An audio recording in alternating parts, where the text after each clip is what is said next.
Oh, I feel it. I feel it. It's in the air. Disney Trivia Minutes. We are going to make sure that this is holiday themed throughout because we are racing on through to Christmas Day. The first question that we have for the team: what year did the Disney Parks Christmas Day Parade debut on ABC? No. Was it 1981, 1983, or 1986? Garrett, we'll start with you. Okay. Okay.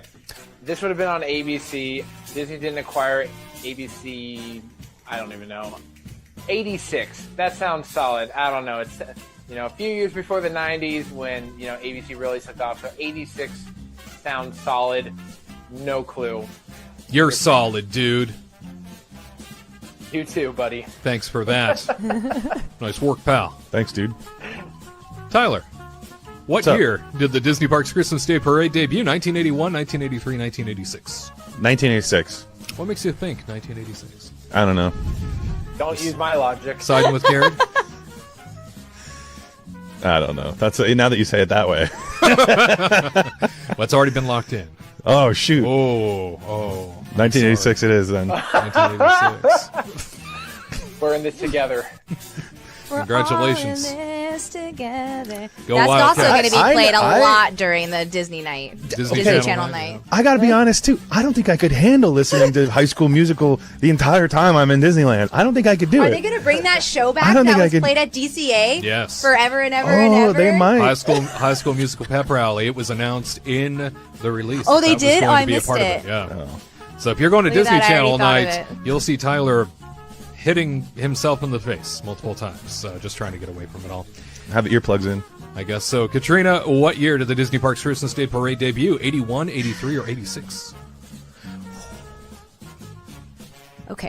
It was a good era. It was all the 80s, right? It really so I'm was. like, was Big it hair. was it early 80s? Was it mid 80s? Poofy shoulders. Yeah, with like the frizzy hair and like the Josie very bright Grossi. colors, Right, yeah. big earrings. Oh, big earrings. Like you wear your leotard on the outside of your pants. The Stranger Thing kids Yeah. were running around. Neck warmers, ankle warmers when you and work whatnot. out, it Fanny was a packs vibe. galore. Suzanne Right. Summer workout movies, Oh. VHSs, you gotta like just Thigh Master. Yeah. Right. Come on. All You of can't go wrong with the 80s. So let's answer the question. He got me started on the 80s. I don't think I don't think you did. I think Wade had nothing to do with this. I just referenced the answers and off you went. It's usually No. So 81, 83, or 86. Okay. What are we going I with? feel like 86 would be a good one because that was, it was the year after he was born. What a year. And but then 83 seems like kind of cool thing. But I feel like I'm gonna say 86 because I don't know because that was kind of like in ABC's prime time, like when they Ooh. wanted to start showcasing stuff on TV. Even though it was in the morning. Got it. All right. And producer Tony, we know you're off camera, but if you were to wager a guess, what year did the Disney Parks Christmas Day Parade debut? What would you say? 81, 83, or 86? Well, I'm going to say it debuted in 83 because I think I was there in 84, 85, and it was there. Oh. So, Whoa. oh man, he has firsthand knowledge. right. So I know it was before 86. So I'm going to say 83. Look at that. Oh, Tony, no. Ladies and gentlemen. Woo. The birthday boy over here. I tell ya. Pays to have a birthday. Pays to be a certain old. age. To have been there at a certain time. That's right. Wasn't Yeah, even to have a existent. memory that goes all the way back. Well, I still have one. Well, he still has one. Well, the answer to this question, what year did the Disney Parks Christmas Day Parade debut is? You are all wrong. Except Tony. Congratulations. Oh, 1983. Nice job, Tony. Tyler, Katrina, have you learned nothing? You never go with my answer. I was unless thinking you know I'm 83, but then I absolutely- decided just to go with it. So I'm not gonna lie. I was reading the chat and I didn't pay attention to what you guessed, but I wouldn't have gone with 86 if that's the case. No, I actually not to be too mean to you. I don't know. It just sounded right, but Just sounded right. It did. It just did. Sounded- I was with you, Garrett. We were in the same. We were in the We're same all corner. in this together. Oh, Don't dang! start singing. Tony just yelled out "losers." With I didn't Troy say it. right now. I whispered I it. heard it. He whispered "losers." Well.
Nothing beats old plumbing, trust me.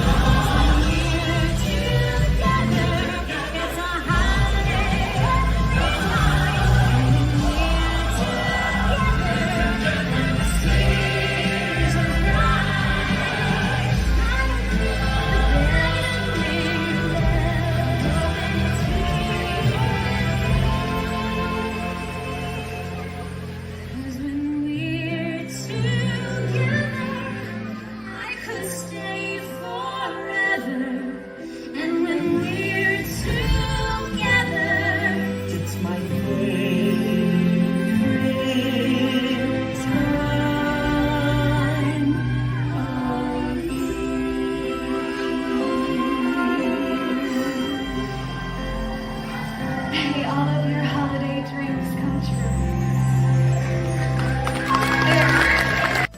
Happy holidays indeed. Hey everybody, Wade for the Kingdom Report back with you once again. You know we love rewarding you for watching or listening to this show. All you got to do to win your very own copy of my new book, Stand Alone, The Walt Disney Way, is leave the phrase that pays in the comment section beneath this video right after the live show is over. The phrase that pays this week is Santa Goofy. Santa Goofy is the phrase that pays this week. You have between now and Monday morning at 8 a.m. Pacific time in which to enter. If you're the winner, we will reach out to you and get this book shipped your direction, all by leaving Santa Goofy in the comment section beneath this video after the live show. Or you can get your hands on my new book, Stand Alone, The Walt Disney Way, right now on Amazon. Makes a great Christmas gift for any Walt Disney fan. And on today's show, I am joined by my friends Tyler Crouch and Katrina Manzoni to talk to you all about the 70th anniversary festivities coming to the Disneyland Resort next year. Walt Disney World has adjusted its theme park hours going into the very busy holiday season, plus Tiana's Bayou Adventure changes from coast to coast that you need to be aware of, as well as the Disneyland 2025 schedule. We're going to go over all of it in depth, get you ready for 2025 because if you can believe it, it's just a few weeks away. All that and so much more. Disney News Talk Live begins straight ahead.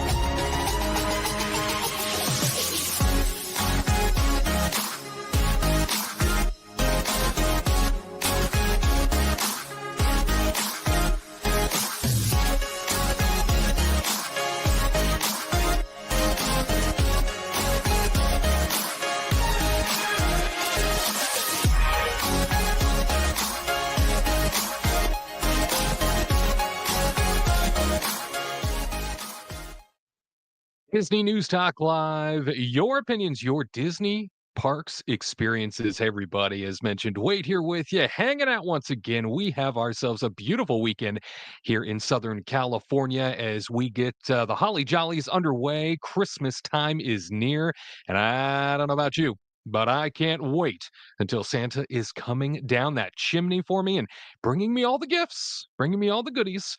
Hopefully, my Mickey plush will be in the Santa knapsack this year. And I'm not talking about the Tim Allen version of Santa. I do not want him making his way down my chimney. No, no.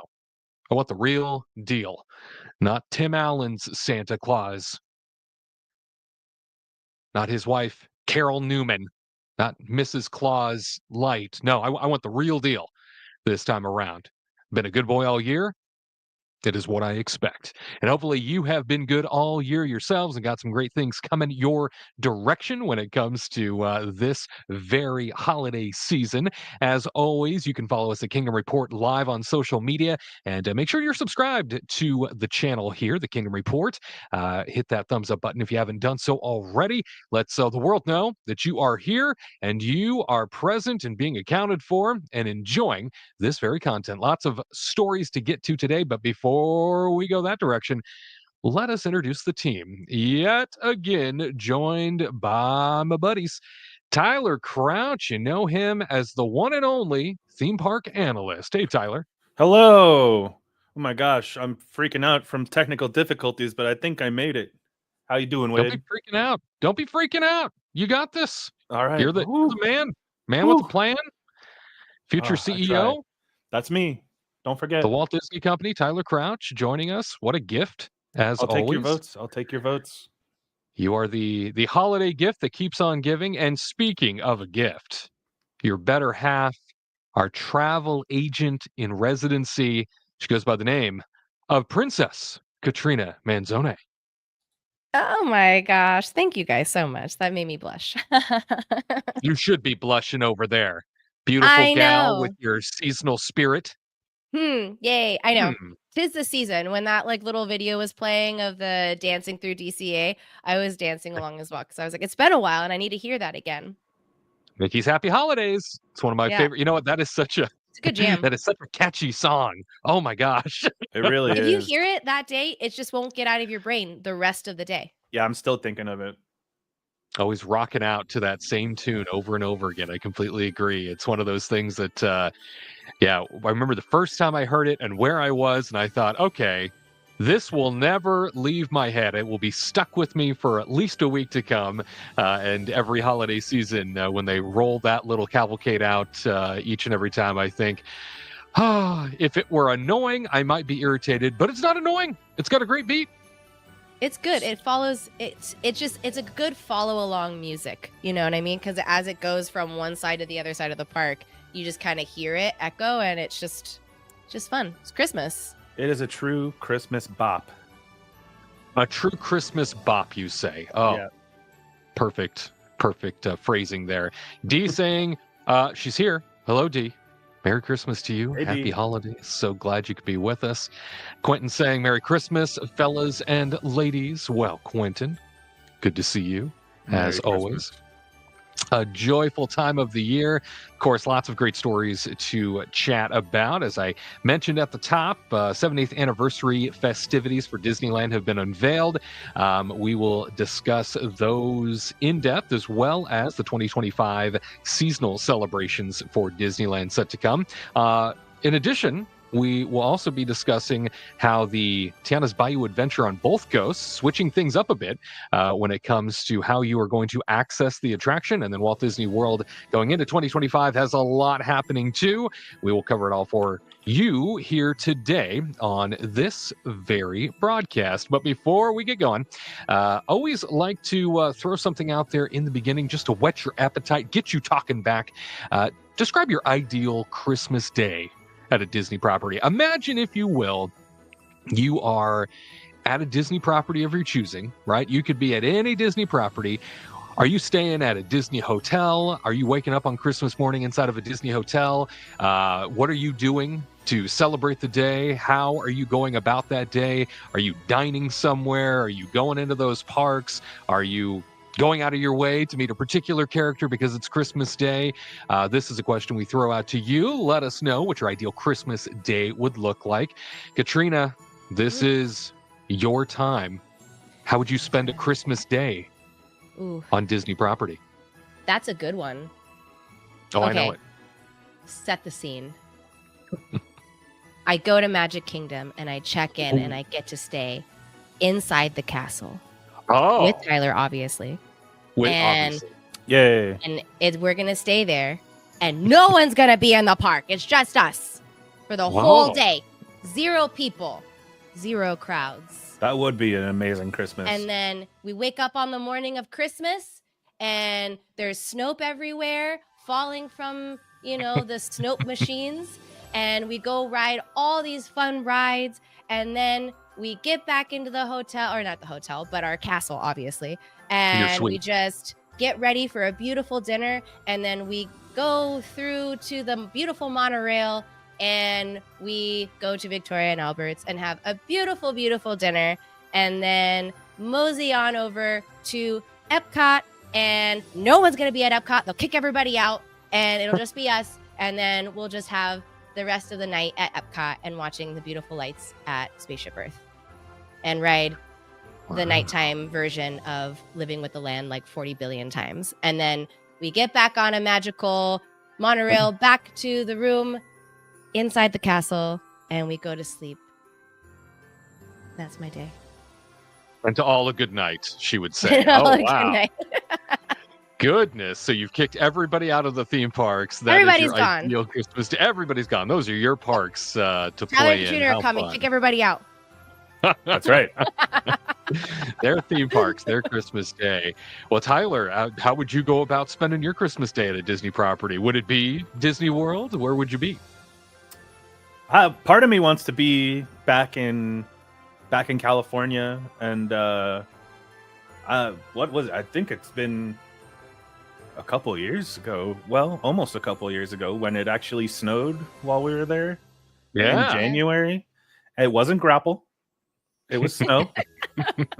And I would just like to enjoy being at the park, maybe go to Carthay Circle, have some snow, see our friends there and watch that Mickey's Holiday little cavalcade come down the road. I mean, that really is, it really does get me going. And also Viva Navidad. I mean, we can't forget Viva Navidad. I would love to take that in. That's a good ideal day for me. At night, I would love to be in Florida, see the Osborne spectacle. Oh wait, hold on. Sorry. Oh, no. They literally took away my favorite holiday thing, so Rushed. I'm still sad about that, but at least I got to experience it once the last year. So yeah, Well, I think Christmas for me would just be hanging out and just taking in the vibes. Like, look at this, Taking in the vibes. look at this nice little Disneyland night here with all the Snope. I I mean, guess I feel selfish then. That was just me and Tyler.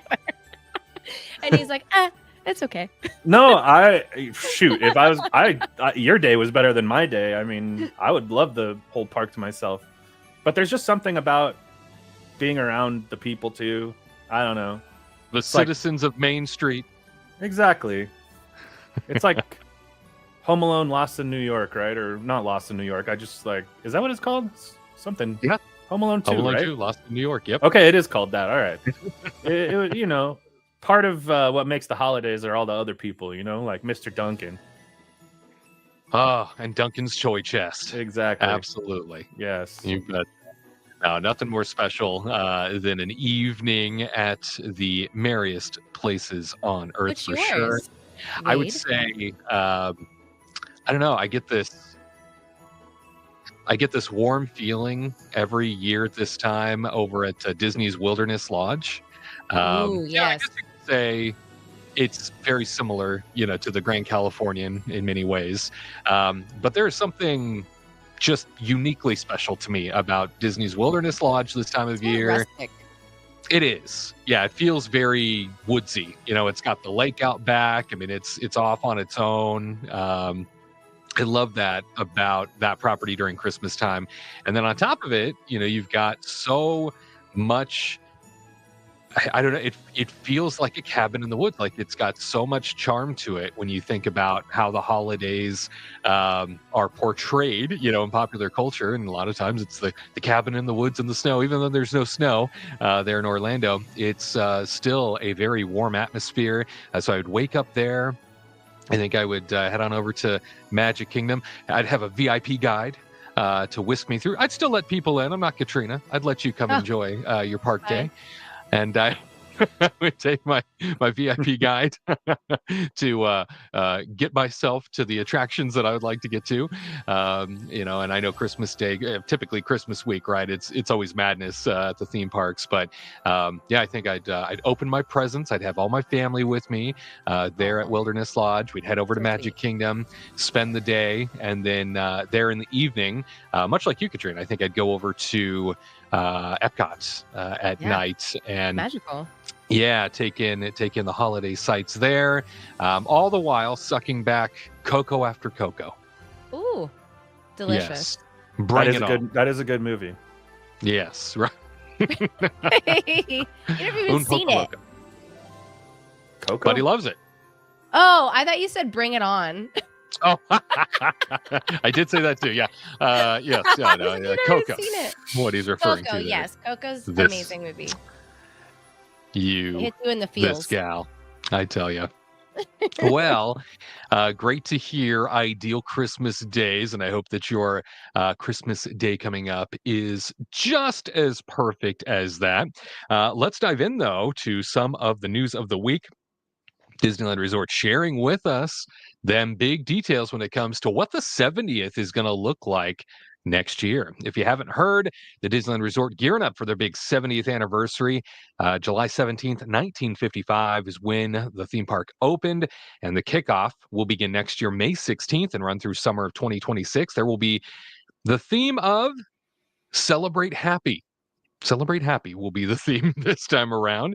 And as part of the festivities, the resort will bring back several popular experiences of the past. First, let's stop there. Celebrate Happy. Yeah. How we feeling? That's a weird way to put it. I don't know. It's like it's like they were throwing darts at a dartboard and they were like, oh, we got Celebrate, we got Happy, put them together. It just seems like it's unfinished. Happiness, some type of... Yeah, happiness would have been better. Just seems like happy ... Are we talking about the dwarf? Are we celebrating? Is it his day? Oh my gosh, that'd be fun. I want his face everywhere, please. That would be great. Yeah. Everybody loves Grumpy. Now Happy finally gets some love. Wouldn't that be great? Yeah. Yes, put Happy's face on all the banners on the lampposts down Main Street. That would be ideal. Well, Celebrate Happy is the theme that they are going with. And here's a breakdown of all the stuff coming to the Disneyland Resort for the big 70th anniversary. Like I said, as part of the festivities, the resort's bringing back several popular past experiences, including, we noticed Paint the Night, that nighttime parade that everybody loved from the last major anniversary celebration. They're bringing it back. I can't believe it's been 10 years now. That's crazy. You're telling me. I mean, and to have saved it this long, they've only really ushered it back out for a major, it was at California Adventure, of course, but for a major season, and that was it.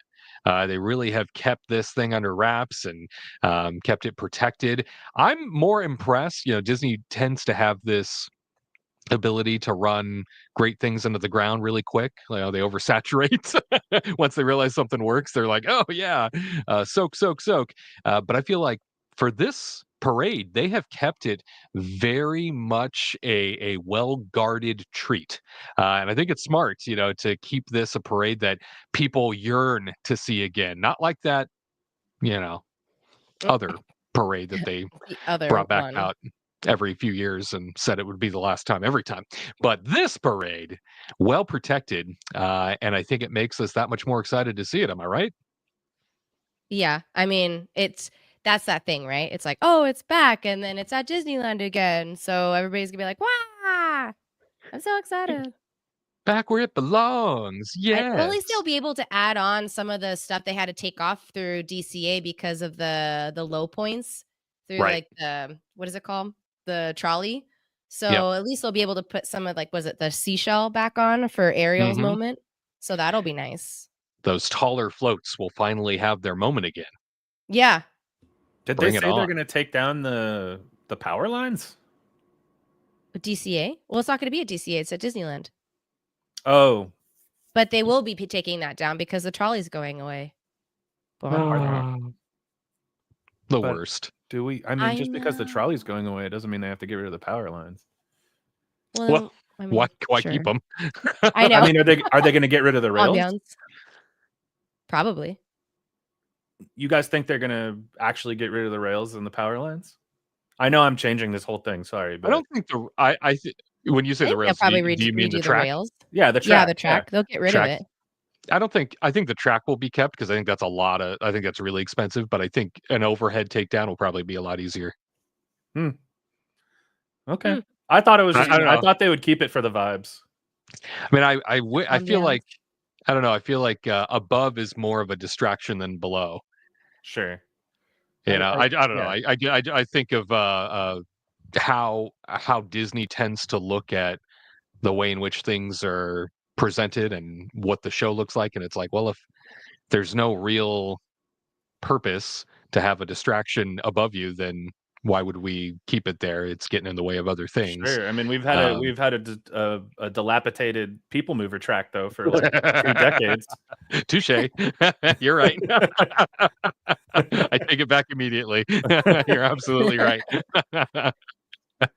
I just figured wires are a little bit easier to take down than an entire like infrastructure, right? For something like a people mover, like that's like heavy construction versus, I would think, less than a week would probably allow them to an opportunity to take down those wires. But yeah, I mean, bummer either way to say goodbye to that red car trolley. Period is such a piece of charm of DC. Yeah. To be losing Yeah. really bites. Disappointing. I didn't mean to change the whole conversation, but that threw me for a loop because in my mind, I really did think they were just going to keep that stuff because it just adds to to me, it kind of adds to the story character of Buena Vista Street as well, even if they didn't have a attraction running on it. And maybe we'll get lucky and they'll repurpose one of those trolleys somewhere, just have it Sure. parked or something. Maybe we'll get lucky with that. That would be nice to see. But Pate and I coming back to Disneyland, Wondrous Journeys Nighttime Spectacular at Disneyland Park with fireworks on select nights. The Better Together, a Pixar Pals celebration parade will return to California Adventure as well. And a note here, both Wondrous Journeys and Better Together will pause during the resort's Halloween and holiday celebrations and resume after those seasons are over. So it's going to get started and then stop for Halloween and Christmas and then come back. So all right, got to wedge it in there.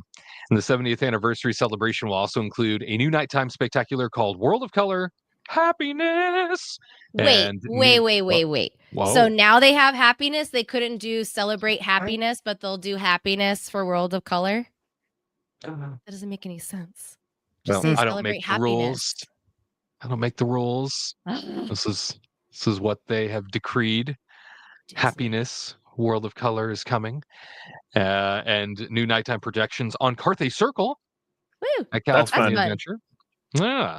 Disneyland Park will get a new character cavalcade, new projections on the facade of It's a Small World, new outfits for Mickey and Minnie Mouse, and special decor on Sleeping Beauty Castle. A new anniversary theme song called Celebrate Happy will also play throughout the celebration. Projections. Huh. Yeah. I mean, this is nowhere near as crazy as the 60th, I mean, when the 60th happened, there was new animatronics in the Matterhorn. There was a new parade. There was there was another huge thing too that I'm blanking on. it felt huge. It just felt like there was so much going on during the 60th, and this doesn't seem on that level quite as much. But man, I still can't believe that the 60th still just feels like yesterday to me. And really does. And I just, I'm time is traveling fast, and it is crazy. And I mean, I'm excited for the celebration. What do we think of the Mickey and Minnie costumes? I don't like his jacket. Yeah, it's longer on one side than the other, huh? My OCD is flaring. Yeah. Well, I don't know about you, but a jacket longer on one side than the other, doesn't that scream happy? Sure. Yeah, sure. These look, to me, Minnie looks like she's out of the 80s. Is that just She me? really does. She needs leg agree. warmers. Oh. Yeah, maybe she does. We can't see the bottom. Maybe she might have leg warmers. That's true. These colors, sparkle shoes. These colors in general, very 80s-esque. And Mickey's jacket, he looks like he's coming from like a roller derby competition or something. I mean, it's a very interesting artistic direction they've decided to take here. And even going back to the Diamond Celebration, the 60th, that they look, I mean, we're looking at this art right now, and they really only have banners, I mean, on the castle, it seems to me. And if we remember in the Diamond Celebration, they turned all the turrets into diamonds, and there was just jewels hanging all over it. And this looks a lot more laid back, for sure. A lot less. I mean, you've got some doves over the castle. Look off there in the distance. You got some Do doves. they release those like every hour? What would have been very exciting is a drone show. Oh, there you go. I mean, nice. that would have been, I would have been very excited for that. But here we are with happy banners. Happy banners and doves. That's right. The finest of experiences. They spare no expense. And let's not forget, the audio animatronic of Walt Disney is going to also debut May 16th as part of a new attraction called Walt Disney: A Magical Life. They revealed that at the D23 Expo. That starts with a cinematic presentation on Walt's life and wraps up with a visit to Disney's office with the audio animatronic. Unlike limited time 70th anniversary experiences, though, that attraction will stay on after its initial run and play in rotation with the Disneyland story, presenting great moments with Mr. Lincoln at the Opera House. So I think out of everything listed here, I'm most stoked to see that. It's been a long time coming. A lot of debate around whether or not they would ever do an audio animatronic Walt Disney. Now, if this is done right, this could be spectacular.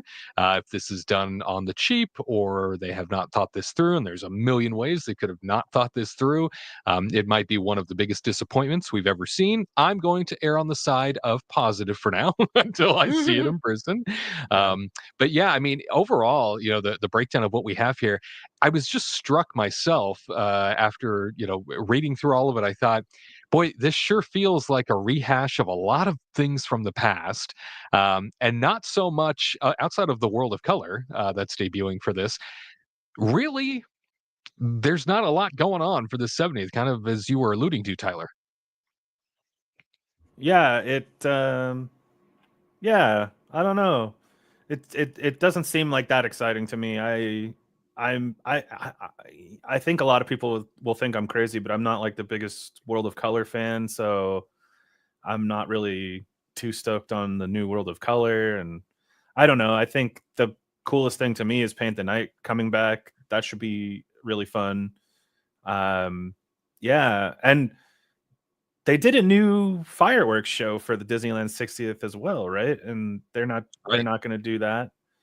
Yeah, I'm surprised that, because entertainment always seems to be like the one thing that they're able to swap out and do relatively quick for celebrations, and they're just choosing not to do that this year. They're rehashing sort of what has already been in place, and so I mean, I guess any other year, I don't think I would care as much, but this is a milestone anniversary, and they're trying to make it seem like it's a milestone too. So it's not like they're skirting this under the rug and acting like this isn't a big deal.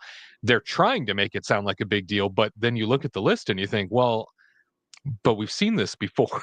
Like this, what's really special about what you're trying to do here? I feel like that's kind of a letdown in my eyes. I feel like, for something as special as a Disneyland resort turning 70, I would expect a little more. I mean, especially after they set the standard back during the 50th anniversary. I mean, since then, nothing has really compared.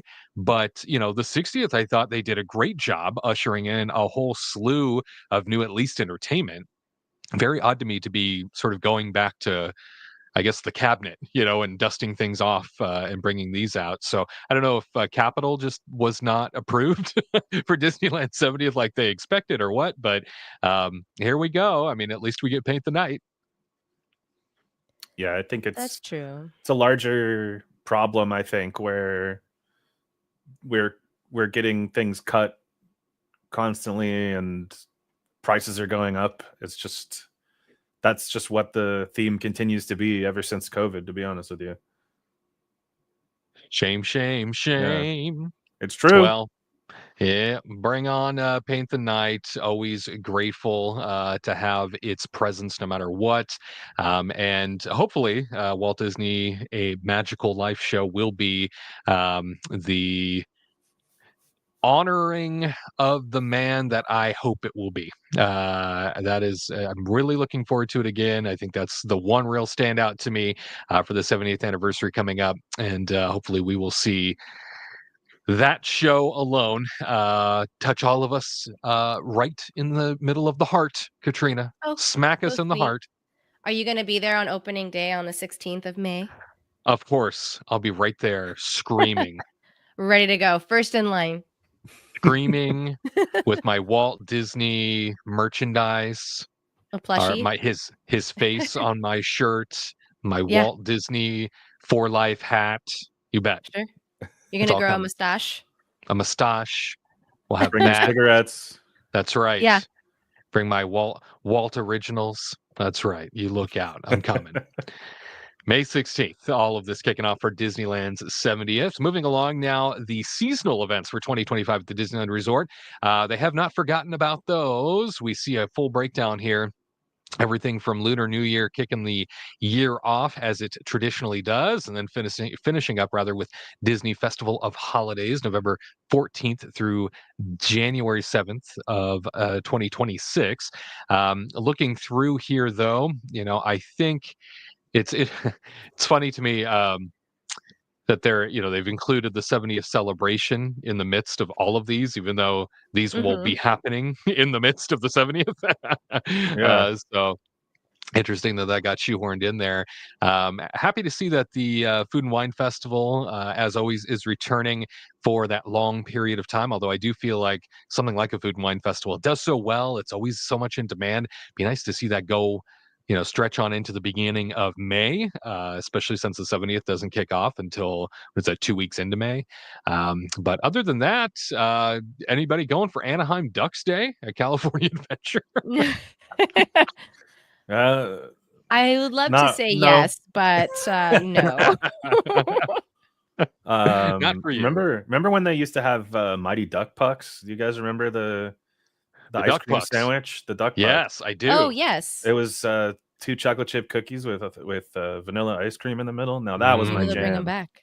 Yeah, bring back the Mighty Duck Pucks for Anaheim Ducks Day. One day only. Then Tyler will go. Yeah. January 24th. Quack, quack, quack. Exactly. Bring it on. Well, all of the seasonal events on their way. Of course, Plaza de la Familia, very popular. And look at that, Disney Junior Let's Play Party coming summer of 2025. Yay. I don't even know. So excited. I feel like I'm out of the loop now on a lot of Disney Junior IP. I feel like they switch things up every few years. So I really don't know what the hot leading intellectual property is of Disney Junior right now. I mean, is it not Bluey? Are we not? I mean, Bluey's not going to be there, sure. right? I Super mean, unless Kitties? it would be a Disney huge. I think Junior? people would be stoked if they could get Bluey there, but Oh I my don't know gosh. if that's going to I'll happen. show up. But yeah, Super Kitties, like Is what's that another Disney bad Junior? show? I guess so. Isn't Yeah. it? Yeah. And Sure. there's that Alice in Wonderland one where she cooks or something, Oh right? yeah, the baking. Is that still Yeah. around? That's great. Okay, excellent. I remember them. Well, no, I think I may have this completely wrong. I remember a few years back when at the Food and Wine Festival, I think they were promoting it Yeah. um, arriving. I think that's what was happening. Yeah. I think they Yeah. were There was a promoting show. that it was coming out on Disney Junior. And I remember seeing like all of the advertisement for it. So it was like the little junior chef type experience that you could do at the Hollywood backlot area. And I remember them promoting it. So it's great to hear it's still around. That's wonderful. So that would be part of it. I mean, But I yeah, hope it's Bluey. still around. I don't know. Get Bluey in there. Yeah, Bluey would Man, be. Garrett will show Bluey up is if their Bluey's star. here. You want to win? Get Bluey. That's the goal. That would be Well, awesome to be like to make like a little Bluey house, and Oh. they kind of and you can go in and check it out with Bingo and Bluey. Bluey has swept the globe. It just touches all of our hearts. Our lives are better It's because you in of the Bluey. feels. This is Don't for forget sure. Bingo. And don't forget Sweet Bingo. Yeah. And the after hours events are also returning next year. Sweethearts Night is coming back in January and February. 90s Night coming in March. Star Wars Night coming in April and May. Pride Night returning June 16th and 18th. And the Oogie Boogie Bash, a Disney Halloween party, of course. The August wildly popular. 17th. I know. That's The so wildly early. popular Halloween party. Oh, it's not early enough. Talk to people in Orlando. That's true. Yeah. Wow. They'll tell you. I'm really kind of surprised they have not done the Christmas parties yet, like they do in Florida, which I think is a lot of money. Well, I think it's a good thing that they're not doing them, but yeah, I guess it doesn't make sense for Disneyland, right? They just make so much money from the locals that they don't want to close the park for just a smaller amount of people. But yeah, I still can't believe they're not trying to price gouge us for that one. Can you imagine if they did a private party like the week of Christmas and the week after Christmas on how busy it is normally at Disneyland? It would be chaotic. Yeah. DCA wouldn't be able to handle all of them. Well, after you said, your perfect Christmas day would be like just having two of us there. I was like, I started thinking about like, how much do you think they would want for somebody to be like, we want the park on Christmas Day? Like, how much money? Oh my gosh. What's that price tag that Disney would We'd have say? to buy like every ticket. Yeah, I mean, pretty much. You'd have to. I mean, probably Millions? like at least $1 million, right? What a good question. buyout. Yeah, that would be a heck of a buyout. I would imagine that the only reason why they haven't gone full Christmas party tickets yet at Disneyland is because it purely has to do with the logistics of, all right, it's already so in demand. Where do people go? If you've blocked off for a special ticketed event, one park, the other park just can't handle it. And there's nowhere for people to go after that. So I think it just comes down to a space problem. I think it's a square footage issue. And I think that's why they haven't pulled the trigger on it, just because it is the most overwhelmed point of the calendar year crowd wise. And they have a hard enough time with everything going, pedal to the metal, full max entertainment, max food and beverage, max everything, right? During this time of the year, they have a hard enough time keeping up. Can you imagine putting a special price tag on something and closing gates, saying only a select amount of people can come? I don't think that will turn people off from coming. I think it would create a problem because those people are coming regardless of whether or not whether or not there were party tickets or not. So where are they going to go? And it's been a long time since I think Disneyland Park specifically has had the trouble of true gate closing shutdown moments. I think they've managed, especially post COVID, especially with everything relating to annual pass holders, now Magic Key Pass people having reservations and stuff like that. Now the resort can plan much better around when are these people showing up, because it's when the locals decide to show up is the problem. That's always been their issue, is if the locals all show up in mass, they tax the infrastructure, they break everything down because they overwhelm the system. They make Not us sound saying like that's a bad thing. hooligans. I know, it sounds really negative, but it's the Barbarians. reality. It's the reality of what they have to deal with. Their system is overwhelmed if everybody decides to show up at once, regardless of how low they've managed to cap the magic key, which we don't know. We just remember that before it used to be close to 1 million people had annual passes. I doubt that. That number is too far off of what they allow for magic key holders now, and they've kick the price up on everybody too. But yeah, it's one of those things where I thought, I bet they haven't pulled the trigger on doing a special ticketed Christmas party, because they just logistically they have nowhere else to put people anyway. So yeah, I mean, I think it would give them more headaches than the cash revenue would make them feel good. Yeah, I mean, I do agree with that. There's a lot more to do in Florida when it comes to just more theme parks and resorts and stuff. Could you imagine spending $1,000 over $1,000 to stay at Grand Californian and then not be able to go into Disneyland? That'd be a lot. That'd be a lot to take in. That's heartbreaking. Yeah, way too much, that's for sure. Well, we've got our After Dark events coming to the Disneyland Resort next year. Definitely No Disney thrilled. night, huh? Yeah, no Disney Channel night. Ooh. Yeah, seen them At least they experiment a gave us lot. the dates in advance this year, because that's nice to see, like, Oogie Boogie Bash. Now we can start planning, and Wade could put his out of office on, so we can all go to Oogie Boogie Bash together. And then, like, at least they tell us in advance, because usually it's always like, when is Oogie Boogie Bash? When's it happening? And we don't know until like June of the next year. And then tickets go on sale July, and then there's Oogie Boogie Bash in August. It's just like boom, boom, boom. So now at least they give all the dates of what's going on a year in advance, so everybody can start planning. You got that right. Sounds like Sweethearts Night tickets already on sale right now. So that's something that you can go pick up. And there's a lot of Sweethearts Nights. Must be very popular. Is that one that you two have attended? We've done it once. Yeah, we did it. It was cute. We did it with we were still with the Diz at the time, so yeah, we went with ourselves. I'm not going to say anything. You guys had some fun. Well, I know that. I mean, this seems like a brand that of these After Dark events that have really been stretched out. I mean, there's a lot of them. The only thing that really compares, I mean, Oogie Boogie Bash, I think, is in a category of its own. But the only other thing that compares would be Star Wars Nights. So. Fascinating that Sweethearts Night is so popular that they didn't decide to switch it up, come February with a different theme.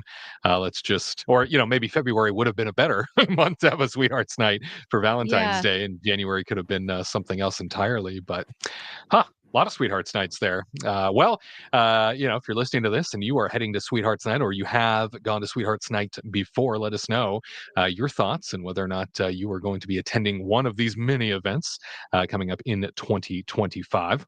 Moving along now, it looks like Tiana's Bayou Adventure. Well, we've got some changes when it comes to both Disneyland and Walt Disney World's version of the attraction. Basically, having started December 10th, Disneyland in California no longer using a virtual queue for Tiana's Bayou Adventure. Guests are now able to ride using a standby queue, Lightning Lane, Premier Pass, or Lightning Lane Multi-Pass. This update comes just weeks after the attraction, of course, debuted at Disneyland on November 15th. But at Walt Disney World, this is something to keep in mind. If you're heading to Florida, it's different. Tiana's Bayou Adventure continues with a virtual queue, which, by the way, has been in place since it opened at Magic Kingdom back in June. While Disney has suggested a standby queue may be introduced at some point, no timeline has been announced for the Florida version. Do you find a lot of value, Tyler, in a virtual queue? Not really. I mean, I think I've gotten a little bit out of it back when like Rise of the Resistance was brand new, for example. But sure. But other than that, I think they're just like a hindrance at this point, and they make it. I think it sounds really good in theory to be able to just like wait in a shorter line rather than be in like a 3 or 4 hour line to do this attraction. But the problem is they just don't seem to they just don't seem to let as many people in as they should. And I mean, I've seen a lot of photos of Tiana's Bayou Adventure Riverboat log ride in Florida, and it's just a completely empty queue. And like, that's nice in one way, but in another way, it seems like just if you want to wait in that line, then you should be able to wait in that line. You know, it's sure they're just kind of taking away your choices at that point.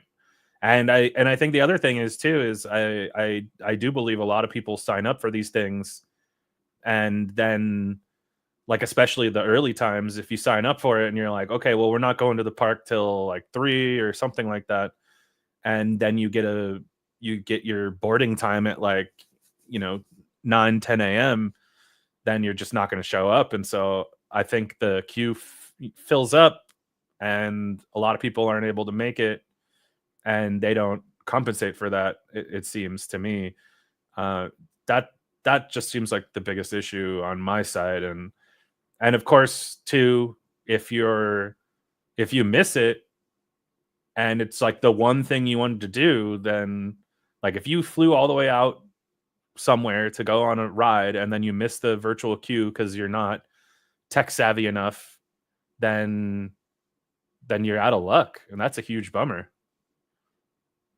That's for sure. I know that Disneyland tends to have a lot more luck with standby, just from an efficiency standpoint, having folks go through a traditional standby, just because a lightning lane or a fast pass type scenario causes total gridlock in a park that just doesn't have space to begin with.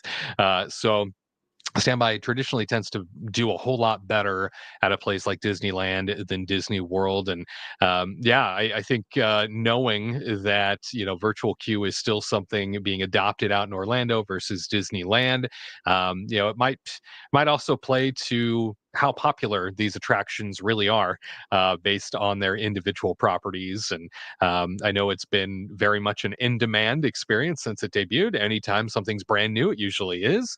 But Katrina, having been, and I know you guys got soaked, I know you mentioned that, but having been on this now, would you say, I mean, give me an estimated wait time. How long would you wait in standby for a ride like this? Ooh, that's tough. Honestly, like my max would probably be like 60 minutes. Like that would be like my ultimate, like I need to ride this ride is the 60 minute. Because other than that, then you're just like wasting your time. I haven't ridden the Disneyland one yet.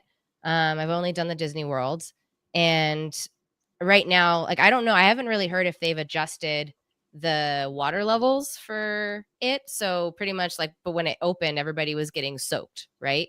And I don't really want to wait 60 minutes in line to get soaked to the bone and be soaking wet at 10 a.m. But I don't know. 60 minutes is probably like my ultimate max. Shamu. Yeah, Shamu is what I call it. Yes. I want to be sat in the Shamu section. Thank you very much. That's right. Even in the back, I was drenched. like, way back, you'll get wet no matter what, apparently, on the Disneyland one. So you let me know if it has been adjusted, because I'm scared to ride it. But now I haven't really kept up with how long the waits have been for Tiana's, but yeah, the virtual queue is kind of a bummer, because every time we would show up, it was like, well, it's already sold out for the day, and I'm not gonna get a virtual queue at 7 a.m. when we're not really planning to get to the park until like 10:30. Our luck, we would be like group 1. And then we were like, oh, that sucks. Right up front. Bob Smith saying, hi guys, I'm here. Bob, thanks for joining us. as always. Nice to see you. And I see Mr. Chris Danger saying it's rumored that a trolley will be parked for guests to sit in and maybe take some pictures. You could use it also for meet and greets as well. You know what? If that's the case, and it'd be a shame to dispose of these trolleys. I mean, they're in such great condition. They look the part, right, from the era that they are trying to run with for both Buena Vista Street and Hollywood. So it would be a I real think they shame did to. say time being they're going to park it. Perfect. Once they close it, what is in January they're closing it. So they Yeah. did say that they were parking one just so people can see it. But I will mean, it I stay there think- forever? No, probably not. I think Toontown's Jolly Trolley was sitting there lifeless for at least a decade, wasn't it? Oh, Poor maybe Jolly they'll sell Trolley. DVC in the trolley. I was gonna say before it became a DVC booth, right? Yeah, exactly. Yeah. Maybe the red car trolley could be the new home to Disney Vacation Club California Adventure Style. That's right. Judith saying we need to remember that the 75th anniversary of the park is not that far away. That's an interesting point here. We think maybe they're going to go all out for 75th, and maybe that's why the 70th is more of your let's go back to the greatest hits type of scenario. Sure. Sure. Yeah, I mean, yeah, could be. That makes sense. I mean, it's at that point, 75 seems, like a better anniversary than 70. All right, I Yeah, want a Villains Land to open for the 75th. Oh, At Disneyland? Yeah, Whoa, where? Tom Sawyer Island.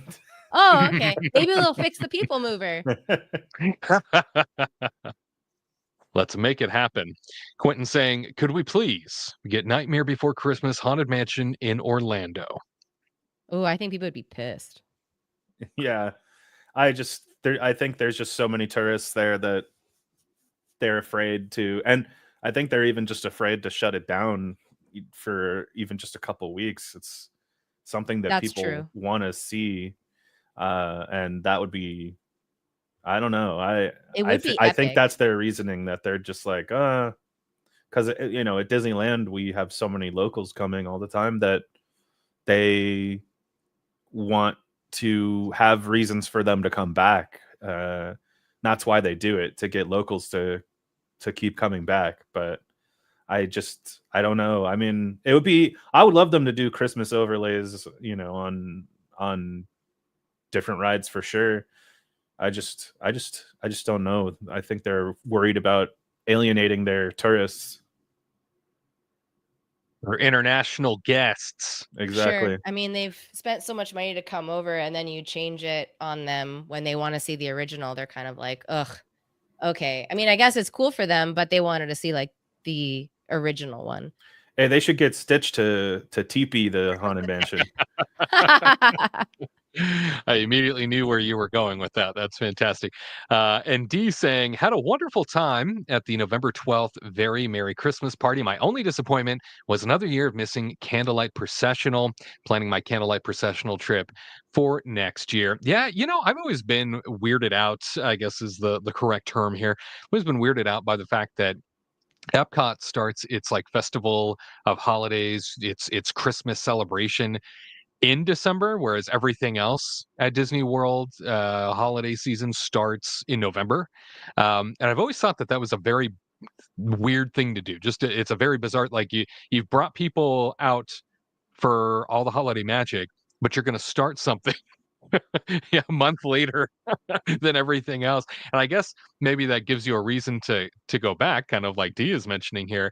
But I'm there and I'm spending time already. It'd be nice to be able to hit up all of these things at once, because I completely agree. I mean, it's one of those tough things where Candlelight only runs the length of December and then it's done. So and for anybody that's never seen Candlelight at Epcot, it is a very special presentation, that's for sure, with all those celebrity narrators going on right now. And I'm glad, Dee, that you got to experience the Very Merry Christmas party. But Candlelight Processional, that's special too. You saw all those dining packages for it. Yeah, I mean, I've never done that before. I'm curious how that goes. I've only been to Candlelight Processional at Disneyland, and it was very interesting. I think I had Thor himself as the narrator. Oh. Yeah. Yes. Yeah. The God of Thunder. Exactly. There he is, sharing the story of another god. And That's how true. he came to be. That's very true.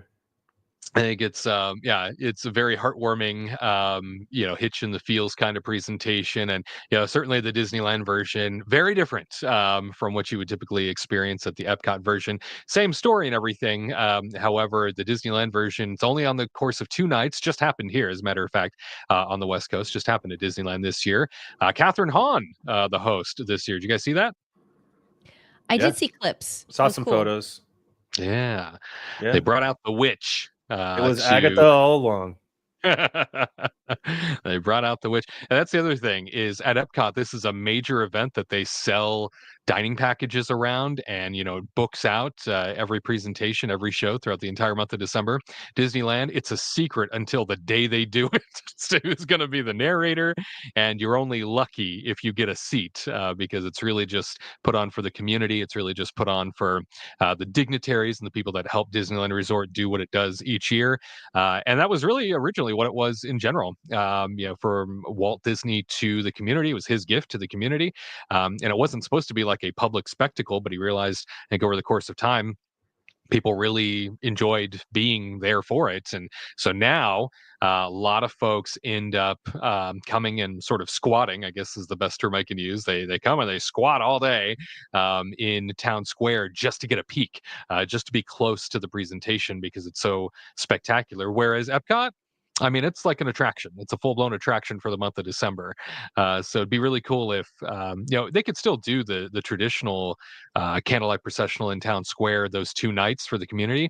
But I know, and we've said this before, I know we've talked about this before, but then just move the candlelight processional for the rest of the month back to Fantasyland Theater. Do your special nights in Town Square that everybody loves, and then make it an attraction the rest of the month back in Fantasyland Theater. It's a lot more convenient for all these celebrities to get to. We're right down the road from Hollywood. Yeah, be nice to see. Well, speaking of celebrities, our friend Gary Sinise. Perhaps you've heard of him, Lieutenant Dan.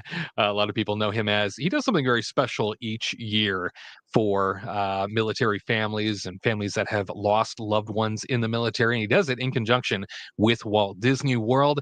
I want to share something very special with you, the Gary Sinise Foundation, and the story of how Gary puts on events for the children of our fallen heroes at Walt Disney World this time of the year, every year, like I said, in conjunction with Walt Disney World, and bringing them to the magic so that they can feel a little bit of joy. Here now is that story. Well, more than 700 families of fallen military heroes are here in Orlando for the Gary Sinise Foundation Snowball Express program. Families from all over the world come to Walt Disney World for a healing retreat. News 6's Emily McLeod spoke with the foundation's namesake and tells us how he continues to show his support for veterans, first responders, and their families. Since 2018, the Gary Sinise Foundation has been bringing families of fallen service members to Walt Disney World for its annual Snowball Express program. And that's the heartbeat of everything we do at the Gary Sinise Foundation, is just trying to lift these folks up. They don't ask much, and they give a lot. The week-long program is full of activities, including a walk of gratitude at Magic Kingdom Park. During the walk, families write personal messages to their loved ones on a scroll. Then the children of the fallen heroes ring bells to send those messages up to the parents they lost, as the scrolls are sent up to heaven during a special show at Cinderella's castle. And you can see, what it is to bring so many children together who've all lost a parent, and the healing that happens when they meet other kids and they see that they're not alone in going through the loss that they've suffered, in service to our countries. The Snowball Express also features the Remembrance Garden, located inside the Coronado Springs Resort. We're here in the Remembrance Garden, and as soon as you walk in, it can be a very overwhelming and emotional presence. Each flag that's in this room represents one of our nation's fallen heroes. You can find teddy bears and personal notes at the bottom of many of these flags, and there's benches placed throughout the garden just to give people space to remember their loved one and honor their sacrifices. I think there's 700 flags in here, roughly. each representing each one of the individual families. There's some additional ones that we honor every year. But it's very powerful when you walk through here. And while the Snowball Express provides a safe place for healing, it also provides joy. We want to just, give them a lot of love, show them that they can be happy, show them that they can have joy, and that there are many, many other kids that are going through the same thing. When they see each other having a good time, enjoying themselves, that lifts them up, and it lifts the surviving spouse up as well, because they've gone through a lot. In Orlando, Emily McLeod, Getting Results, News 6. He does so much. It really does do so much, as she was saying there at the end. Gary Sinise bringing all those kids to Disney World each and every year. Obviously, they had to take a break during the pandemic era, but they are now back to it. And yeah, really cool to see, I think, on the ground there, what Gary Sinise's foundation does for these Gold Star families every year. And I'd love to go see that myself at Coronado Springs. That sounds like a really beautiful tribute there. I would imagine in the convention center area that they have that set aside. But what a cool thing he does. I know I've mentioned to you two my brush with Gary Sinise in the past, and how lucky I was to get to meet him at one point when I was working for the Mouse, and I was transporting Gary over from the Disneyland Hotel over to the Grand Californian via golf carts, and I had been radioed to come pick up a VIP. Didn't know who it was going to be. Came and picked him up. He got into the back seat of my golf cart, and he was sitting next to a Navy admiral at the time. And as we were zipping along, he was asking me questions. I was asking him questions. And I finally said, wait a second, that's how I know you. And he said, oh, you recognize me, huh? And he kind of got this smirk on his face. And I said, yeah. And I said, you're Capcom from Mission Space at Epcot. That's who you are. I was like, you do the intro video to Mission Space.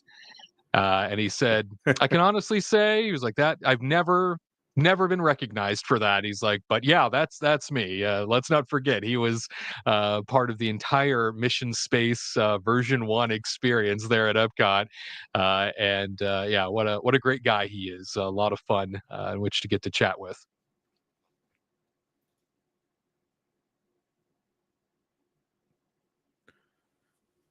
Well, okay. Glad we could give Gary Sinise his flowers. Thanks, everybody. Sorry, I thought you were moving on to the next thing. I apologize. I didn't know you wanted us to say something. I was like, okay, he's okay. I thought you were wrapping that up. That was a beautiful way to wrap that up, like a little present on Christmas. But I'm happy you got to meet Gary. That's very cool. He seems like a cool guy, and that is a very cool thing he does. I just thought you were wrapping it up. I'm sorry. I was trying not to step on you. I'm messing with you. No, I thought that was hilarious. Quentin saying, shout out to Gary Sinise. Is absolutely a real one. Also, rest in peace to his son, who we lost this year. Yeah, big time. Absolutely. And Quentin also saying, as a vet myself, I really love what Sinise does. Me too. I think outside of just what they do locally there in terms of news in Orlando, you really don't hear about this project. You really don't hear about him doing this. And I mean, look at how many people it's affecting every year when he brings them to a place like Disney World. So there's close to 1,000 kids that he brought together for this. So, and I love that Disney World helps make this happen for him too, during a time of year where no doubt, the loss of a loved one is felt even more deeper, I would imagine, because it is the holiday season. So really cool to see. Now we're moving on. Okay. Are you sure? No, I don't mean to make a joke. It is a very beautiful thing. In such a sad moment in somebody's life. So very cool. Absolutely. Seems like a very cool dude. Yeah, I caught wind of that this week, and I know Katrina, you had shared a link with me, shot it my way, and are like, "Hey, check this out!" And it's like, "Oh my gosh, I feel like nobody knows about this. Very few people hear about how much good this guy is doing, and it's a beautiful story for sure." We move along now. Hear about it though. I think it is. I know now. I'm going to say something.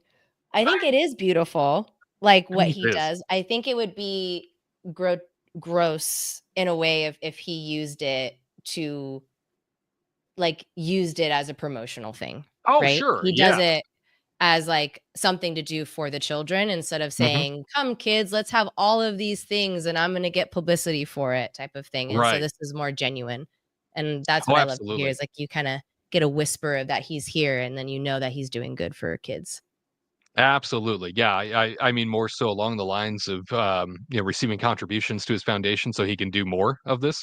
He can bring more kids in. And that's what I mean about the whole, like, there, you don't really hear about it, unfortunately. And I feel like if more people knew about it, maybe more people would give, more people would help support it and allow for something like this to happen to even more families, even more kids that might be in need. But at any rate, we do move along now. The holiday season is upon us, as we have been talking about the whole episode. And that also means that Walt Disney World theme park hours are going to be extended because it's a busy time of the year, starting out with Animal Kingdom. Turns out operating hours are changing there. The week of the 22nd through the 25th, park is now closing. With an extended time from 6 p.m. to 7 p.m. And then just beyond that, the 26th through the 28th, 6 to 8 p.m. Is the new extension. And extended evening hours on Christmas Day, now from 7 p.m. to 9 p.m. instead of 6 p.m. to 8 p.m. So updated operating hours in total. December 22nd through the 25th, 8 a.m. to 7 p.m.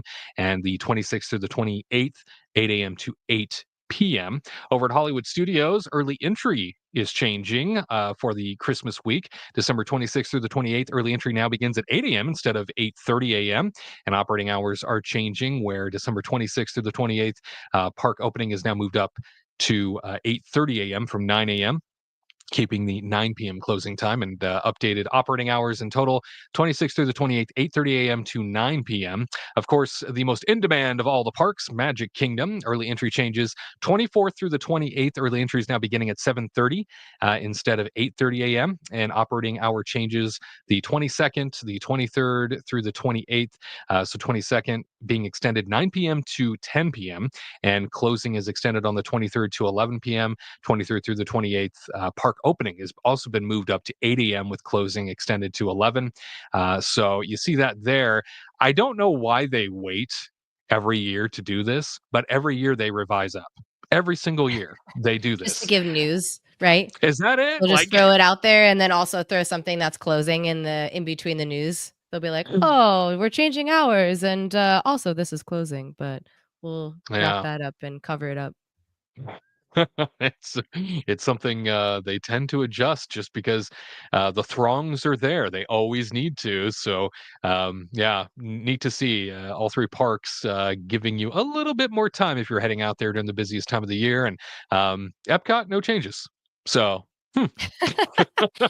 I guess no one really wants to go to Festival of the Holidays. I don't know. yeah, it's the one park that can handle it all, I guess. It's perfectly fine. So there you have it with not just your operating hours changes for Hollywood Studios, but Animal Kingdom, Magic Kingdom as well. Let's talk about the changes coming to Walt Disney World in 2025. So there's a lot of things that were announced last year, starting here with Epcot's new Spaceship Earth Lounge coming late spring of next year. It turns out in late spring, Epcot will welcome a brand new elevated lounge space inspired by Spaceship Earth. The lounge will offer breathtaking views of the park, including views of World Celebration Gardens and a unique view of the nightly fireworks, as well as a menu of delicious eats and drinks. This space on Spaceship Earth has never been something that we ever got to go up into anyway.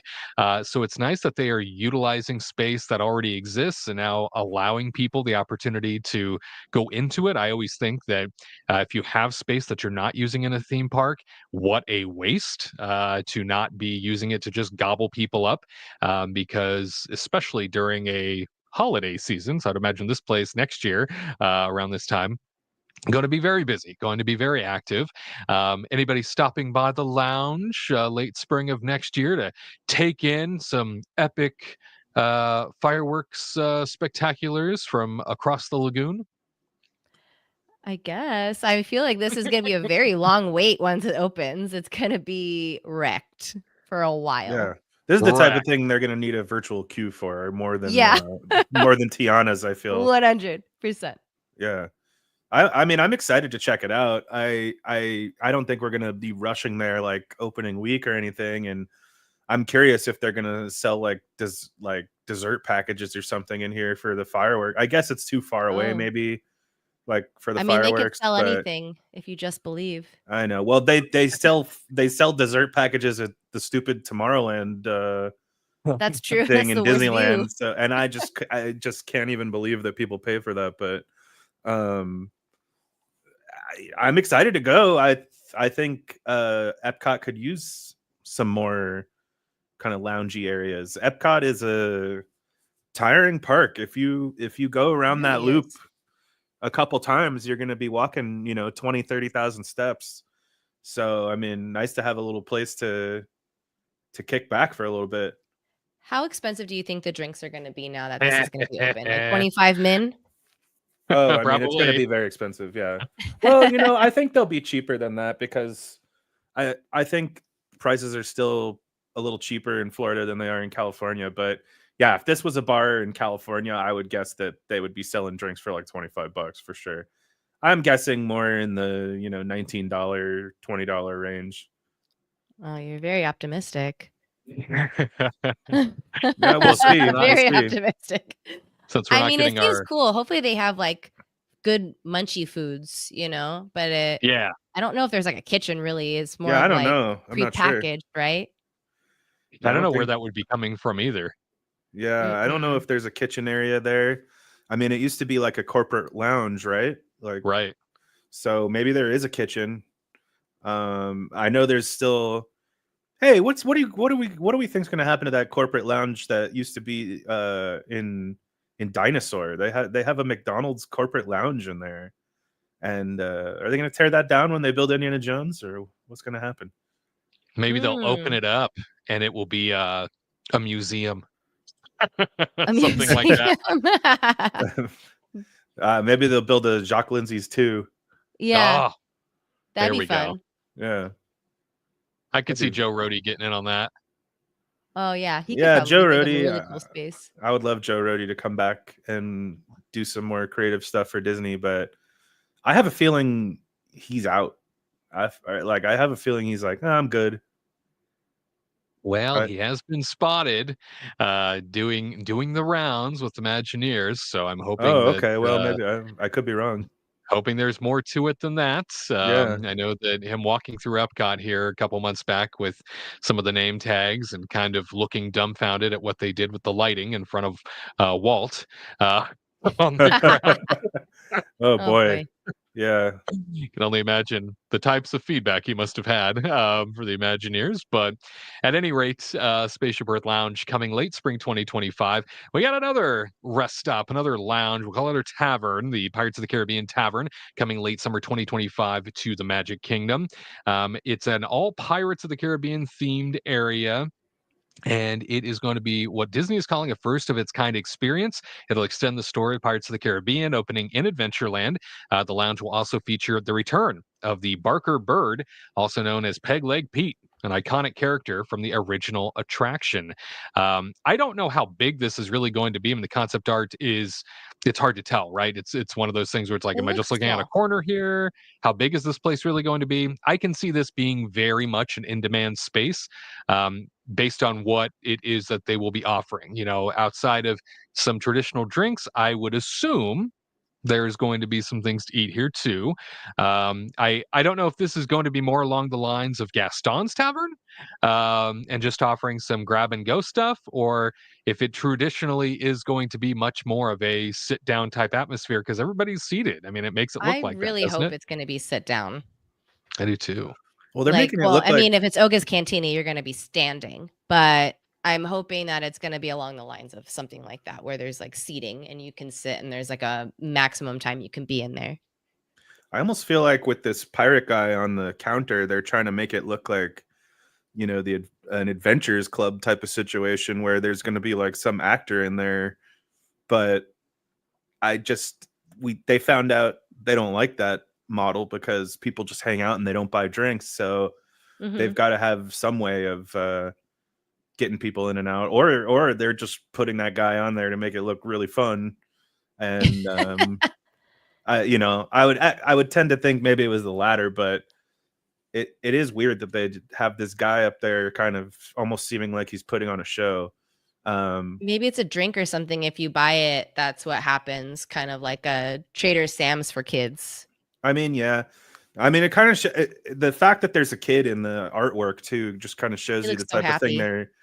But it shows you what they're aiming for. Like this isn't going to be like some. This isn't going to be some bar that there's going to be things for kids there, obviously. So your tiny pirate. Yeah, there's going to. Hey, listen! Don't hurt his feelings. Oh, sorry. But I think it's going to have stuff for adults and stuff for kids, and I guess it'll be a little like Oga's Cantina, right?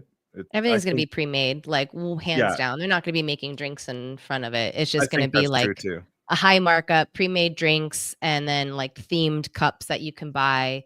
And maybe they'll do like, every now and then. It's kind of like in Oga's Cantina, you have like DJ Rex, right?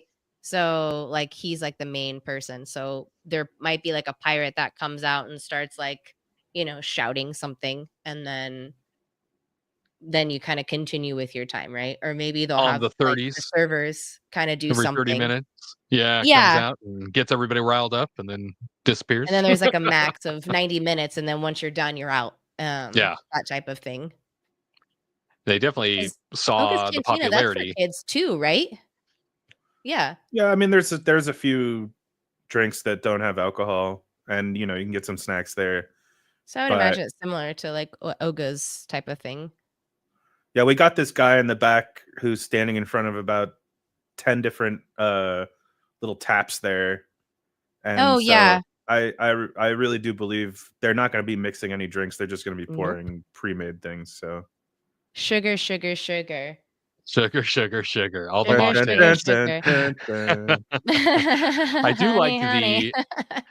I do like the anchor-sized chandelier. Me too. I was just about to see it. It looks really cool. I mean, besides this kind of skull-looking pirate ship cross thing that they have behind the bar, and I guess the cannon off in the corner there, the anchor is really the only thing that stands out to me is like being pretty cool. So hopefully they keep that in there. Perhaps we will see the redhead. Maybe she will saunter on through every once in a while, and I mean, if it's carrying on the story of Pirates of the Caribbean, then maybe we will see characters occasionally from within the attraction show up in this tavern. I don't know. What are they? The dirty feet guy. Oh, I want him the most. I want the pig. I want the pig guy to be rolling around on people's tables. Adorbs. But what do they mean? This is like a first of its kind. Like, unless there's something special that happens in there. I mean, we have bars in Magic Kingdom. Oh, is that what it is? Well, I don't know. I'm just trying to figure out why they would say it. I mean, isn't like Jock Lindsay's a continuation of the Indiana Jones kind of universe, and I mean, even Oga's Cantina. I mean, I don't know. So I would almost feel like there has to be something special for them to say something like that, but I also just feel like they could be just saying some like exciting words, That's what I think that they're doing, is like playing with words, saying the first of its kind, and then it's like ... in really small font in Magic Kingdom.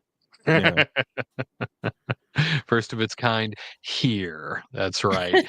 Well, we move on over to Disney's Hollywood Studios, where we have another little something to look forward to.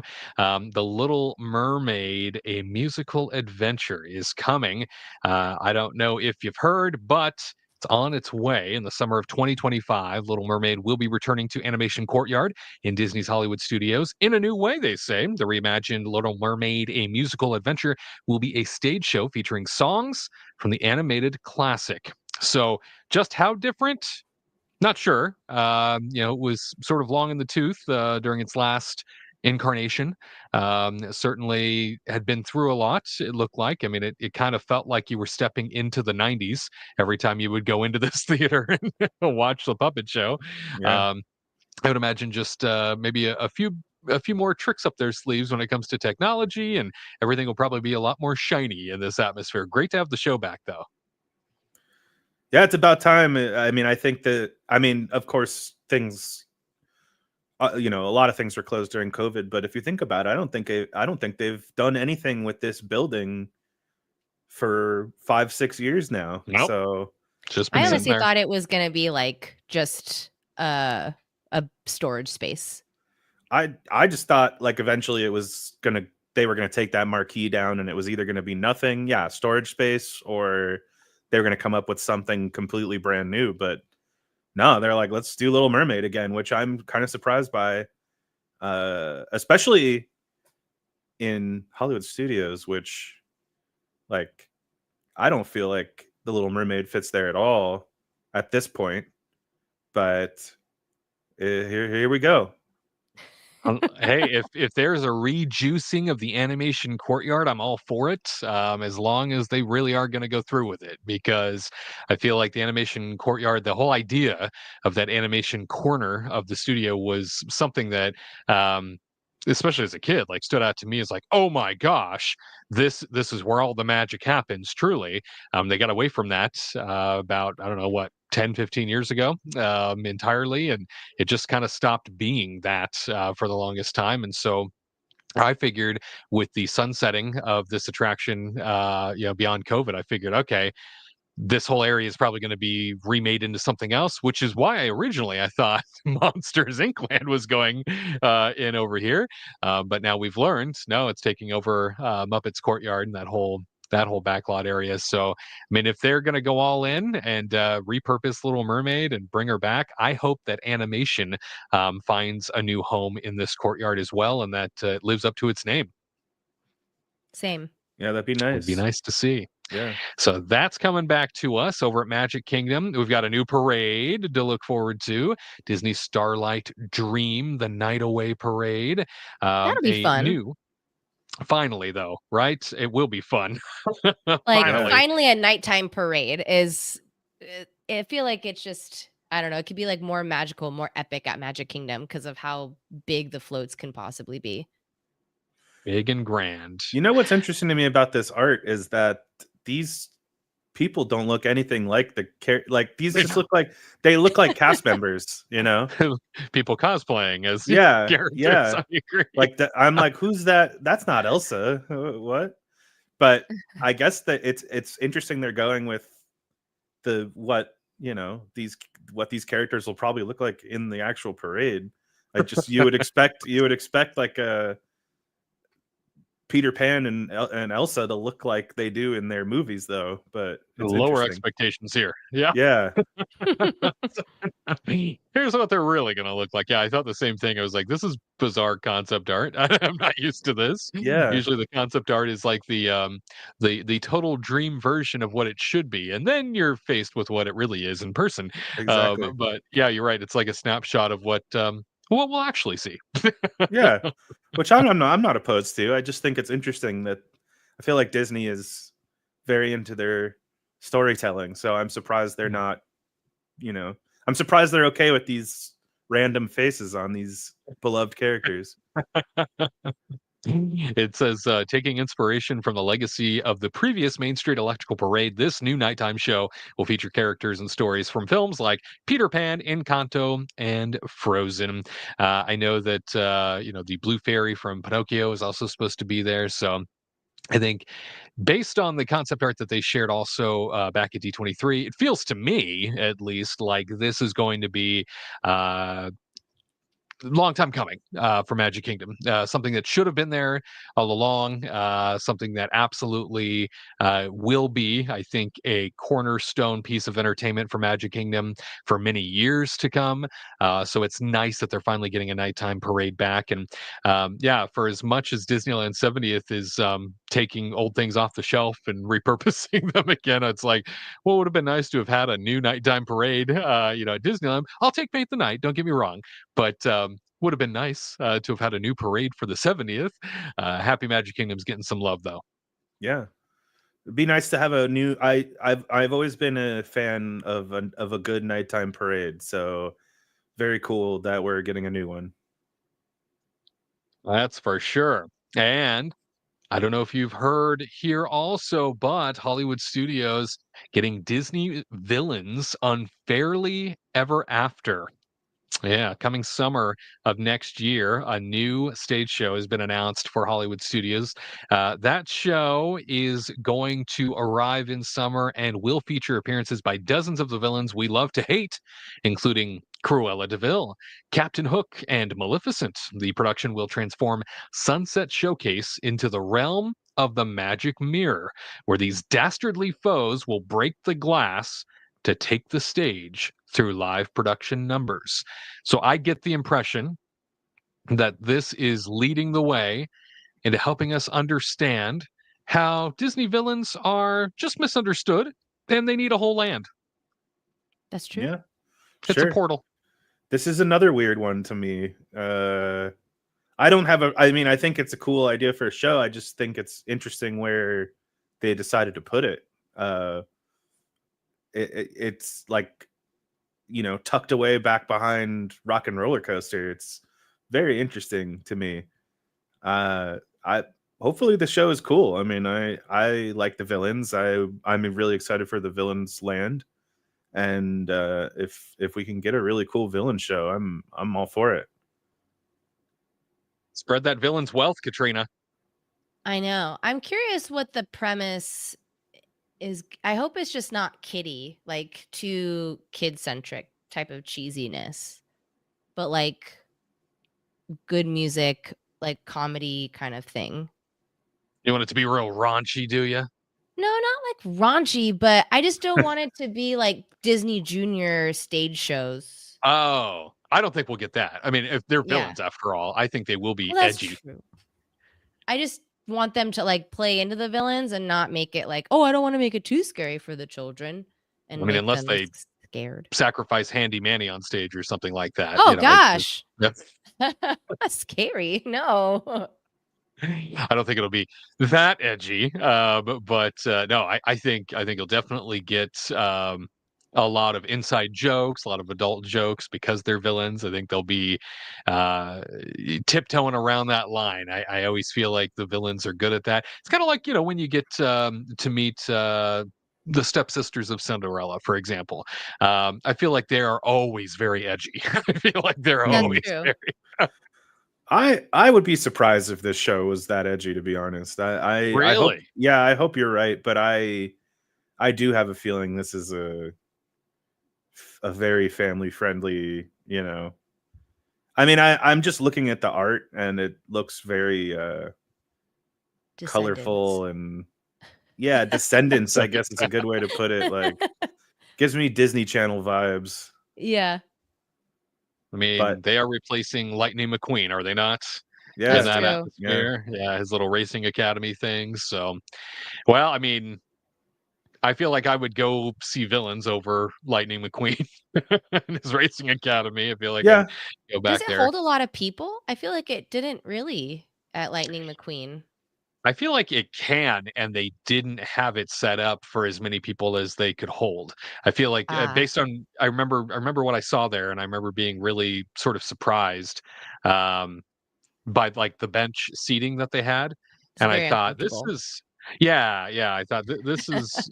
There's so much more that you could do with this, and you're not doing it. So at any rate, it bothered me because I felt like it being bench seating, like you could tier it, like there's so much more they could do bench seating wise, and they just chose not to. And I don't know if that's because they kind of figured like sight lines, because Lightning is at the center, like they couldn't push people towards the sides too much, and it's very, very much a visual presentation by way of the screens, right? So I think that was a big part of it. That makes sense. That's true. Yeah. Hopefully they redo this because I hated it. I didn't like it either. Yeah, I was not a fan myself. And you're right. My butt hurt after it was all said and done. Yeah. Us old peeps, we have bad backs, okay? Can't sit on something like that. Yeah, I need more. I need more comfort. Walking all day? You crazy? You crazy? Don't be crazy. Absolutely. Want to wrap things up here with Test Track. Test Track is being reimagined in the summer of 2024. Test Track it did close rather this summer for a lengthy refurbishment. When it reopens in late summer 2025, a new Test Track will have different vehicles and a new show scene showing some of the technological updates that have been made for automobiles since Test Track was last redone. It will also change sponsorships, now sponsored by General Motors. The newest version of Test Track, I mean, outside of just dressing up the interior spaces, I don't think that they're going to go overhauling too much of the track itself, right? I mean, that's a tremendous amount of work that I can't see them doing because that's going to cost a fortune. But I can see them coming up with sort of a new storyline concept for the experience. And I always feel like Test Track's a pretty reliable attraction when you go to it for a thrill, at least. I think it's fun, but they definitely need to update this art because it says Chevrolet still on the front. It's gonna be General Motors. Yeah, they're the same company, right? I always thought Chevy and GM were the same thing. Yeah. Are they? Oh, well then never mind. Yeah, I mean, I think they are. But I think General Motors was the World of Motion sponsor, and then they changed it to Chevrolet when it became Test Track, and then now they're changing it back to General Motors. Or going back to GM. Yeah, but I do love this ride. I know people hated it, but I loved it. I thought it was fun. Yeah, there was a long time there where I did like building my car, and then that part just became kind of tedious. So I and let's be honest, like the majority of the time you went on the ride, your car wouldn't even show up on most of the scoreboards anyway. So sure, yeah, but it's the end when you scan your wristband and then you get to see your little car pop up. And are you in the top 3 of whatever you wanted to your car to be in? Yeah, maybe. Yeah, I mean that's fun. I'm gonna miss the stupid looking cars, but I kind of hope that they just take that out and make something more exciting at this point. And I'm excited for a new Test Track. I think it was feeling a little outdated at this point, especially when the first, you would turn the corner and it would be like OnStar activated, and you're like, OnStar. You're like, yeah. Who uses OnStar anymore? This 2003. Yeah, so it'll be good for a little update. I'm excited. Welcome to the Sim Track. Yeah, that's right. Well, maybe we'll get to go hang out in that lounge because they got one too. Ooh. Yeah, we'll see. Probably not. I would go get drinks with crash test dummies. I don't know about you. That would be amazing. I would do that. Think of those photo ops, Katrina. Yeah. You and the test dummies hanging out, knocking a few back. Nothing like drinking and driving. Oh my god! Send the right signal to the kids. That's right. Oh, Test Track, bring it on! Coming summer of 2025. So much to look forward to between Disneyland and Walt Disney World next year, and a lot to definitely slide on out to see, whether it be a West Coast or East Coast. I do know that there will be a ton of construction going on in Orlando next year as well. Many things already getting underway at numerous theme parks based on what D23 had to share not too long ago, and they are gearing up. So, we can officially say goodbye to things like our Dino Land USA, as it's all getting knocked down and destroyed. File footage here of Primeval Whirl, and they don't make them like this anymore unless you go to a carnival. Boy, look at this. I mean, it's shocking that this even got put into this theme park, to be honest with you. It really is. When you're looking at it now, to make it this cheap. It looks bad. It looks like a mess too. It's like, what is even going on here? If you showed this to somebody and you said, do you think this was in a Disney park? They would be like, no. Yeah. Heck no. Yeah, definitely not. You just had to be there. It's on its way to Yesterworld, I guess, on that coast. So it would be something that we will now only hold in our memories, in our hearts. Dinoland USA getting bulldozed, and Encanto Land, and the Indiana Jones adventure taking over Dinosaur.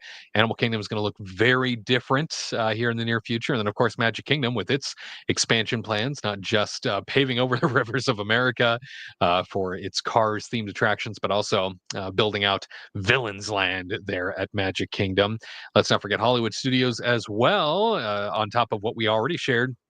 Also looking forward to Monsters Inc. Land coming on into the environment known as Muppets Courtyard. Bob Smith saying, I would like Rock and Roller Coaster to be in Disneyland. Of course, Rock and Roller Coaster out at Hollywood Studios going to get the Muppets treatment. I guess that's the trade-off. Now knowing that Muppet Vision 3D is going to be shutting down for Monsters, and they are taking over Rock and Roller Coaster. What do you guys think? A Rock and Roller Coaster at Disneyland? Would that be fun? Not for me. I'm mean, not a big roller coaster fan, so I think having the that's a no Muppets for me. version. I think the Muppets version would be fun. I mean, I think I like Aerosmith. Obviously has some good tunes, but I've never been like an Aerosmith fanatic. So, I mean, if they made a brand new roller coaster and it was Muppets themed, with those. Gosh, now I'm blanking on the name of the band, the Electric Mayhem. Oh yes, that would be really cool. I mean, I would enjoy it. I don't know. I feel like they could use another roller coaster out there. A little bit more thrill. Yeah, why not? Yeah, why the heck not? And it would work. Yeah. It would work in California Adventure too. I mean, they could put it in the Hollywood land. It'd be perfect. That's true. Go zipping and twirling and getting Katrina all sick to her stomach. No, Yeah. no. I don't know where the heck they would find the space for it though. That's the only problem. The sky. We don't think about those things. We let the engineers come up with that. Yeah. Yeah, wedge it in somewhere. Get your shoehorn. Get your shoehorn and find a place. Yeah. Well, that about brings things to a close here for this holiday edition of Disney News Talk Live. I say before we go, we should light the Magic Kingdom Christmas tree. Are you with me? Let's do it. Let's do it. 3. Everyone please say Happy Holidays. Ready? 1, 2, 3. Happy Holidays.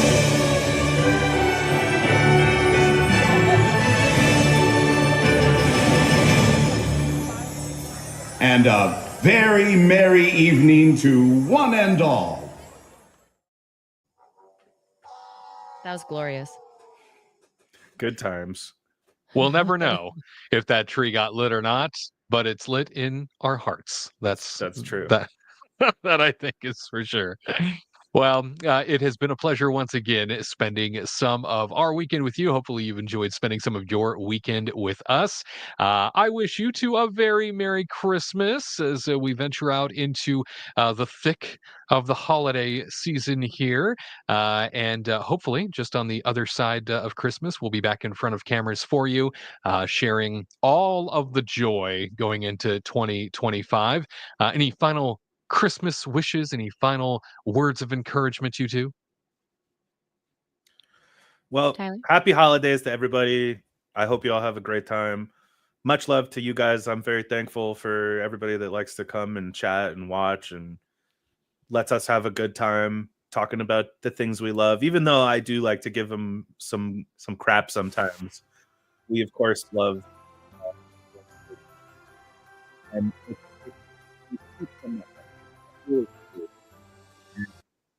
just a Merry Christmas and a Happy Holidays, Happy Hanukkah, Kwanzaa, whatever you believe in, make it yours.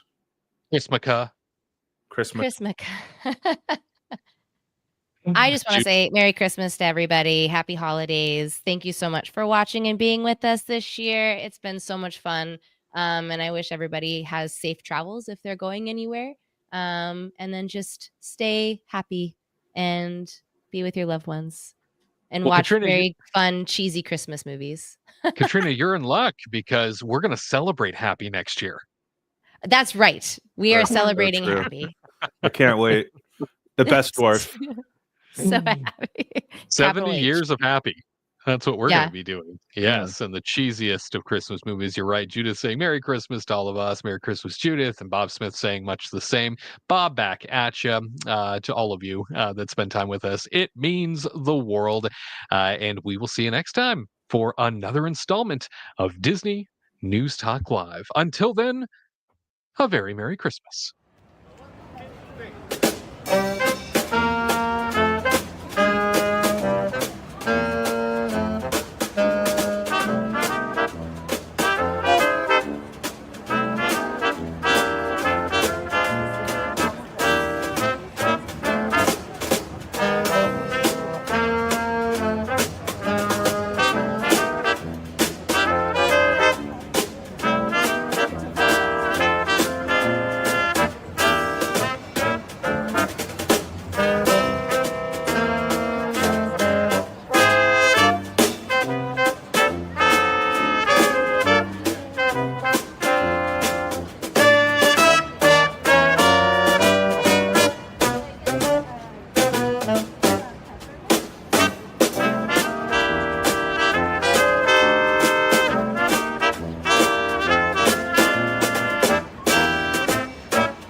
yourself a merry little